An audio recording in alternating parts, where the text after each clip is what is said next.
Raymond, makikipagkita nga pala ako sa tita Katkat mo dahil may inialok siyang trabaho sa akin. Kailangan kong kumita ng mas malaking pera dahil papasok ka na sa kolehiyo sa susunod na buwan. Ang iwinika ng kanyang mama Isay habang abalang inilalagay ang ilan sa mga gamit nito sa dadalhing bag. Sige po ma, ako na pong bahala rito sa mga gawaing bahay nang sa gayon ay makabawas man lang sa pagod nyo. Teka, bago kayo umalis ay kumain po muna kayo.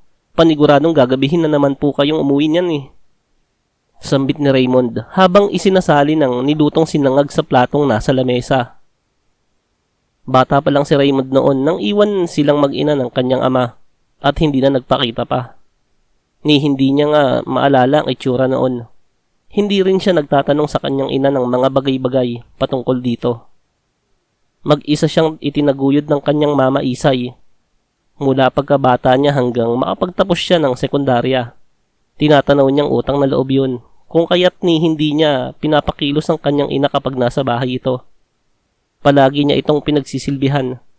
Alam niyang palaging pagod ang kanyang ina dahil sa maghapong pagtitinda nito ng kasuotan, appliances at kung ano-ano pang maaaring maibenta. Pero ngayong papasok na siya sa kolehiyo ay alam niyang hindi nasasapat ang kinikita ng kanyang ina para sa kanyang pag-aaral. Iminungkahin niya na nga rito na hihinto muna siya para makahanap ng trabaho sa mga fast food para makaipon. Pero hindi yun pumayag. Ngayon nga ay mukhang dodoble kayod ang kanyang ina. Alam niya kung ano ang trabaho ng kanyang tita Katkat na kikitain nito ng araw na yon. Isa itong serbidora sa isang bar na ang mga parokyano ay mga banyaga at talagang malaki ang kinikita nito. Makailang beses niya na nga ring nakita ang kanyang tita dahil nagpupunta ito sa kanilang bahay para dalawin silang mag-ina. Mas matanda ang kanyang tita Katkat sa kanyang mama Isay. Pero kung papaano ito manamit ay talaga namang mapagkakamalan mong nasa 30 anyos pa lamang ang edad. Palibhasa ay hindi ito nagkaasawa at nagkaanak, kung kaya't hindi nawala ang magandang hubog ng katawan nito. Mabilis na lumipas ang 2 linggo at araw-araw nga ay malaki ang naiuuwing pera ng kanyang ina.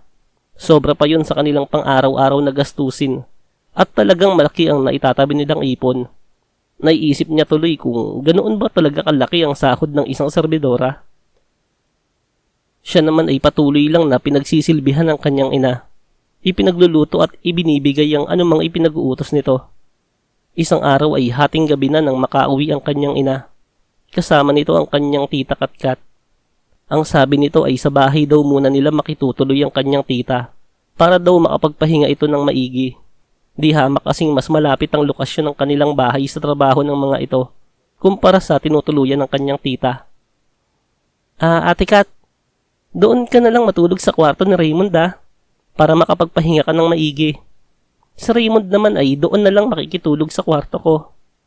Sambit ng kanyang ina habang inilalapag sa sofa ang mga bag kung saan nakalagay ang mga gamit nito. Naka-aircon kasi ang kwarto niya kung kaya't ayon ang inialok ng kanyang ina sa kanyang tita. Nang sa gayon ay maginhawaan ito sa pagpapahinga. Pumayag naman siya nang walang kahit anong pagrereklamo. Pero nang madaling araw na ay nagising siya dahil sa matinding pawis niya sa likod. Napakainit kasi ng panahong yon. Hindi sapat ang hangin na ibinubuga ng electric fan. Agad siyang bumangon, lumabas sa kwarto ng kanyang ina at tinungo ang kanyang kwarto. Kinatok niya yon pero hindi bumabangon ng kanyang tita Katkat. Dahil kwarto niya naman yun at hindi naman yun nakakondado ay binuksan niya ang pinto. Hindi niya nalang gigisingin ng kanyang tita dahil alam niyang pagod ito. Nang buksan niya ang pinto ay bukas ang ilaw. Naalala niyang hindi nga pala nagpapatay ng ilaw ang kanyang tita kapag natutulog ito. Minasdan niya ang kanyang natutulog na tita sa kama. Nakasuot lamang ito ng malaking t-shirt at nakalitawang mga hita. Bukod doon ay wala na itong ibang suot sa loob. Kumuha siya ng kumot sa kanyang aparador para sana ilatag sa sahig kung saan siya hihiga. Nang biglang umilaw ang cellphone ng kanyang tita Katkat na nakapatong sa lamesa. Hindi niya alam pero sumagi sa isip niya na pakialamanan yun. Total ay tulog na ang kanyang tita. Kung kaya't hindi na nito malalaman kung ano ba ang kanyang gagawin. Nalaman niyang walang password ang cellphone ng kanyang tita. Nakita niya sa mga mensahe ang mga kachat ng tita niya. Doon niya nalaman na kaya pala malaki ang kinikita nito at ng kanyang ina ay Nag-aalok ang mga ito ng aliw sa mga banyagang parokyano. Tinignan niya pa ang mga litrato sa cellphone at gayon na lamang ang pagkagulat niya. Dahil napakaraming larawan doon na ibinubunyag ng kanyang tita at ng kanyang ina ang mga itinatagi nitong kagandahan na hindi dapat ipakita sa kung sino-sino lang. Dahil sa mga nakita niyang larawan sa cellphone ay may isang bahagi ng kanyang pagkatao ang biglang nagalit. Nagpapapalit-palit ang kanyang tingin sa cellphone at sa kanyang tita Katkat na nakahiga sa kama.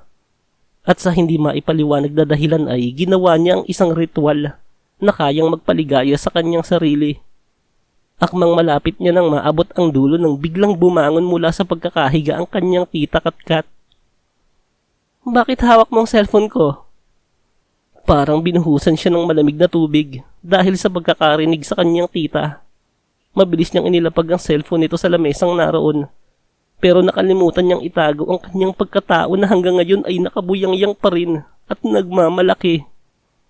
"Hala, binata ka na talaga. Marunong ka nang magganyan ha?" Natatawa pang sambit ng kanyang tita. Hindi siya makapagsalita dahil sa labis na kahihiyang nararamdaman. Pero muli ay nagsalita ang kanyang tita. "Oh, para may inspirasyon ka." Mabilis nitong itinaas ang suot nitong baluti at kitang-kita niya ang labis na kagandahang inilantad ng kanyang tita. Napakaputi, napakakinis. Nanatili siyang nakatayo at hindi alam ang gagawin, kung kaya't hinila na siya nito. Itinuro sa kanya ng kanyang tita ang lahat ng nalalaman nito para maging masaya. Ngayon niya lamang naranasan ang bagay na yun sa buong buhay niya.